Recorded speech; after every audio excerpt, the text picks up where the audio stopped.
चूँकि मैं sickle cell community से आता हूँ, तो मैं सिकल सेल पेशेंट पर्सपेक्टिव के तरफ से ही मैं जो जानकारी है वो आपको यहाँ दे पाऊँगा। जिसमें जैसे आपने बताया है कि ये वैक्सिनेशंस हमें बहुत इम्पोर्टेंट है। तो इस बात की जानकारी हमें भी कुछ वेबिनार्स से मिलती है, लेकिन अभी तक जो पेशेंट्स जो कम्युनिटी जो 14 लाख सिकल सेल पेशेंट्स हमारे सारे ट्राइबल्स और बाकी ज़ोन मिलाकर है, जिसमें मैक्सिमम तो रिमोट एरियाज़ में रहते हैं। वहाँ तक इस बात को अभी तक हम पहुँचा नहीं पाए हैं किसी भी तरह से, क्योंकि ये सारी चीज़ें तो सरकार ही कर पाएगी। तो हम चाहते हैं जिस तरह से एक बच्चे का इम्यूनाइज़ेशन होता है, तो जब वो हॉस्पिटल में जाते हैं मदर, तो उनके पास एक चार्ट दे दिया जाता है जिसमें ऑलरेडी सारी चीज़ मेंशन होती है। तो मेरी भी सोच यही जा रही है कि एडल्ट वैक्सिनेशन अगर अच्छे से ड्राइव करना होगा, तो उसे भी इस तरह के चार्ट में ऑलरेडी मेंशन कर दिया जाए, जैसे निमोकोकल और मेनिंगोकोकल, और उसका ड्यूरेशन, टाइम या फिर एक टेंटेटिव एज लिख दी जाए। इस तरह से अगर एक पेज अगर एक्स्ट्रा हो जाए, कोई बात नहीं, लेकिन उसका बेनिफिट हम साइमल्टेनियसली एडल्ट तक पहुंचा पाएंगे। तो पॉलिसी मेकिंग लेवल पर अगर ये चीज़ हो जाए कि ये जो ज़रूरत की चीज़ें हैं, जो लाइफ सेविंग है, ऐसा नहीं कि हम ये सिर्फ वैक्सीनेट करके रख रहे हैं, लेकिन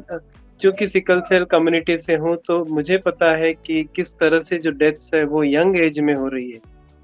और कहीं उनको अगर ये वैक्सीनेशन मिल जाए तो शायद वो इस डेथ से बच जाए और सरवाइव कर जाए। अगर इस पॉइंट ऑफ व्यू से मैं एज अ पेशेंट रिप्रेजेंटेटिव सोचता हूँ, तो मुझे लगता है कि ये जल्द से जल्द इसकी जानकारी एटलीस्ट पेशेंट को और प्रोफेशनल्स को मिल जाए।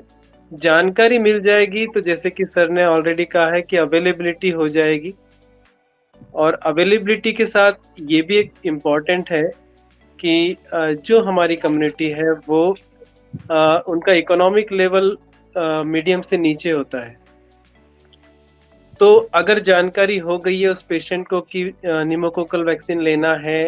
एडल्ट में मेनिंगोकोकल लेना है, उसको पता चल गया। अब हॉस्पिटल, गवर्नमेंट हॉस्पिटल, पीएससी में, डिस्ट्रिक्ट हॉस्पिटल में अवेलेबल नहीं है,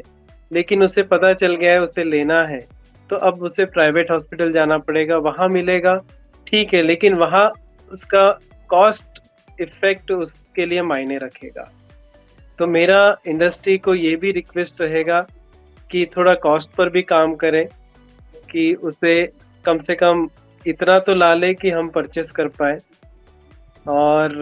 जब तक गवर्नमेंट से फ्री नहीं होता, कुछ जगह पर तो आ गया है, लेकिन जब तक सारी जगहों तक इसकी अवेलेबिलिटी गवर्नमेंट सेक्टर में नहीं होती, तब तक कम से कम एक सोशल एस्पेक्ट समझ करके एक उस लेवल से सोचे कि हम इस चीज़ को पहुंचा करके लोगों की ज़िंदगी बचा सकते हैं, तो थोड़ा कॉस्ट पर भी काम करें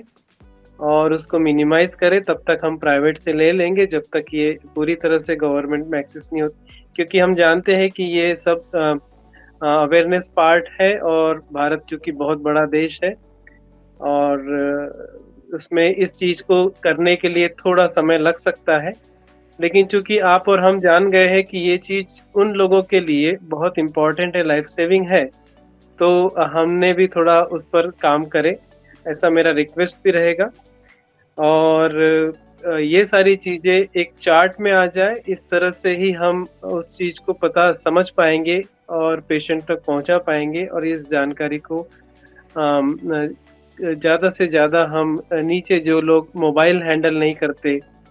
जिनके पास इंटरनेट नहीं है, जो सिर्फ पीएससीज में जाकर के डॉक्टर के भरोसे या फिर जो लाउड स्पीकर के थ्रू जो अवेयरनेस होता है उस पर डिपेंड होते हैं, तो ये बहुत बड़ा चैलेंज है कि कैसे हम एडल्ट वैक्सीनेशन की जानकारी उन तक पहुंचाए। ये बहुत इम्पोर्टेंट भी है, और इस दिशा में अगर हम काम करें तो बहुत बेहतर होगा। Thank you so much.